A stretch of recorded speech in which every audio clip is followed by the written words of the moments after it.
Olá, pessoal! Hoje a gente vai iniciar o estudo das moléculas inorgânicas e entre as moléculas inorgânicas existe a água e os sais minerais.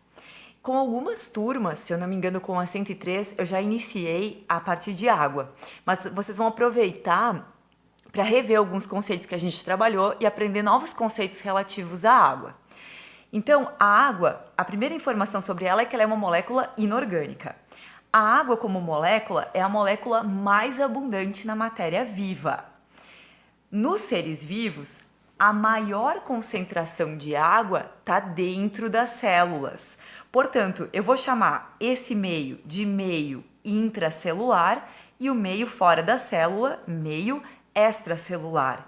E a concentração de água é maior dentro do que fora da célula. Quanto à estrutura molecular, a água ela é uma molécula formada então por um oxigênio negativo e dois hidrogênios positivos. Como ela é uma molécula que tem cargas, eu vou chamar essa molécula de molécula polar. Polar significa então tem carga. Uma molécula de água pode se unir a outras moléculas de água através de uma ligação que acontece entre o hidrogênio de uma molécula e o oxigênio de outra. Essa ligação é chamada de ligação de hidrogênio. E é isso que faz uma molécula de água ficar unida à outra. Quanto às propriedades da água, que são importantes para a vida, a primeira delas a gente aprende na sexta série, imagino eu, que é o fato de ela ser chamada de solvente universal. Mas o que é um solvente, para começo de conversa? Se a gente for pensar numa solução, uma solução é uma mistura de solvente e soluto. Então, nessa solução hipotética, o meu solvente vai ser a própria água. E o meu soluto é o sal de cozinha, cloreto de sódio que está dissolvido nessa água. Portanto, dizer que a água é solvente universal se refere ao fato de que a água dissolve a maioria das substâncias. Mas quando eu falo a maioria, eu não quero dizer todas, porque vejam só, as substâncias podem se classificar em hidrofílicas ou hidrofóbicas. Hidro vem, obviamente, de água, filia vem de afinidade, afinidade pela água. Quem é que tem afinidade pela água? Quem é polar? Polar com polar, que é a água, da hidrofilia. As duas se misturam, como por exemplo o sal e a água. O cloreto de sódio tem carga e, portanto, ele vai se misturar à água. Mas existem algumas substâncias que são hidrofóbicas. Fobia é um medo, é uma aversão. Essas moléculas, diferentemente da água, elas são apolares e não conseguem interagir com uma molécula polar. Obviamente que você já sabe que se polar tem carga e eu botei um A na frente, quer dizer que são moléculas sem carga. Um exemplo disso são os lipídios. Se você colocar num recipiente com água, óleo de cozinha, você vai perceber que ele não vai interagir com a água, porque trata-se de um exemplo de hidrofobia. Vamos adiante. A água tem uma propriedade que é importantíssima para os seres vivos, que é o seu alto calor específico.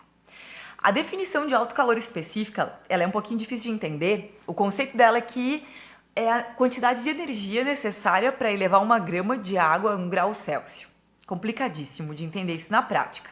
Mas um exemplo bem simples faz a gente entender esse princípio facilmente. Imagine que eu tenho dois sistemas, dois recipientes, A e B. Que o A é uma panela de ferro que está sendo submetida ao aquecimento e o B, um recipiente, então, com água. Então, a diferença dos dois meios é que o B tem água e o outro não tem.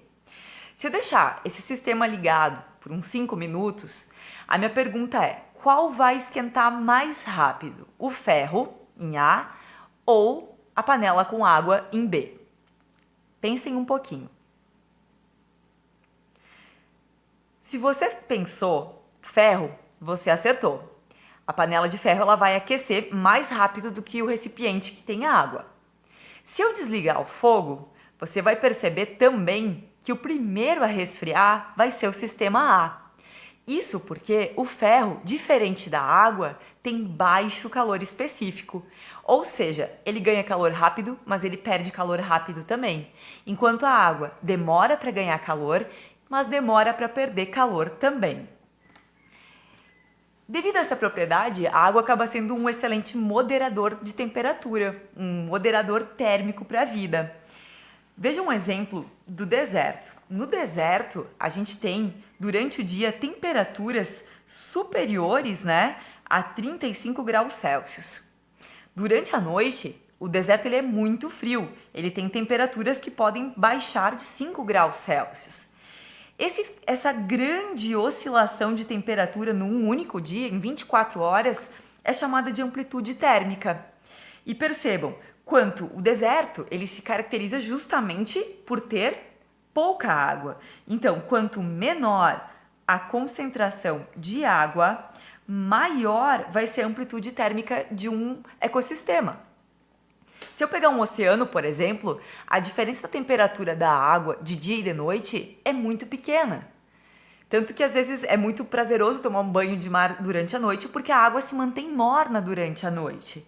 Então, essa é a grande questão. Quanto menos água eu tiver, mais amplitude térmica eu vou ter num sistema. Próxima propriedade. A água tem dois fenômenos, coesão e adesão. Coesão é a propriedade que a água tem de interagir com outras moléculas de água. Lembram das ligações de hidrogênio? Uma molécula se une a outra por ligações de hidrogênio. Mas a água também tem a propriedade de adesão, ou seja, ela consegue interagir com outras substâncias ou moléculas que, como ela, são polares. Por exemplo, o papel. O papel é hidrofílico, ele interage com a água. O algodão é hidrofílico. A madeira é hidrofílica. Então, são exemplos de substâncias polares. A interação entre a coesão e a adesão, ou seja, água e água com superfícies que são polares, resulta num fenômeno chamado de capilaridade. Para a gente entender o que é capilaridade, a gente vai observar esse sistema aqui. Eu tenho dois tubos mergulhados na água. A diferença entre eles é a espessura dos tubos, que é diferente, então vou chamar aqui de tubo A e tubo B. Se nós mergulharmos esses dois tubos na água, a gente espera que o nível da água seja maior em qual sistema? A ou B? Percebam que no sistema A, o nível da água vai ascender mais, vai subir mais. Por quê? Isso é chamado de capilaridade. Porque a molécula que está aqui no meio do sistema, ela tem maior chance de interagir com as paredes do tubo e conseguir subir num tubo mais fino do que num tubo maior, de maior diâmetro. Portanto, capilaridade tem a ver com fino vaso, os vasinhos serem finos. Justamente essa propriedade, ela tem a ver com quanto menor o diâmetro do tubo, mais a água vai subir. Por isso o fenômeno é chamado de capilar, fino tubo. E onde se aplica a capilaridade nos sistemas vivos? Principalmente na maneira que as plantas obtêm a água. Porque a água ela está presente no solo, ela é absorvida pelas raízes e ela precisa subir por finos vasos até as folhas, onde a água vai virar matéria-prima para a fotossíntese. Então esse é um exemplo prático de capilaridade. A quantidade de água, ela vai variar segundo 3 critérios. Primeiro, espécie. Bom, os vegetais podem ser constituídos por até 85% de água. Uma semente tem pouquíssima água, apenas 2%. Uma água viva, como o nome já está sugerindo, tem 95% de água. Um ser humano tem de 65% a 75% de água. Só que, no caso do ser humano, a quantidade de água varia conforme a idade. Temos uma criança, um adulto e um idoso. Pensem um pouco, qual vocês acham que tem mais água? Acertou? Quem pensou que a taxa de água é maior no feto e menor no idoso? O processo de envelhecimento, ele resulta também da perda de água pelas células.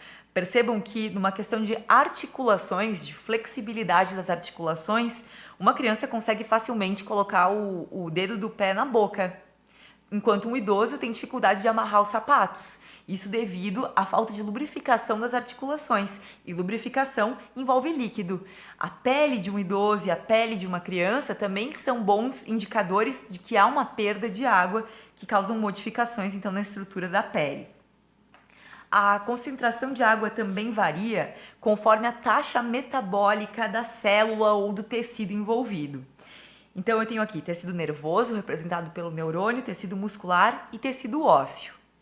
Quanto maior a taxa metabólica, maior vai ser a quantidade de água, porque a água participa das reações metabólicas.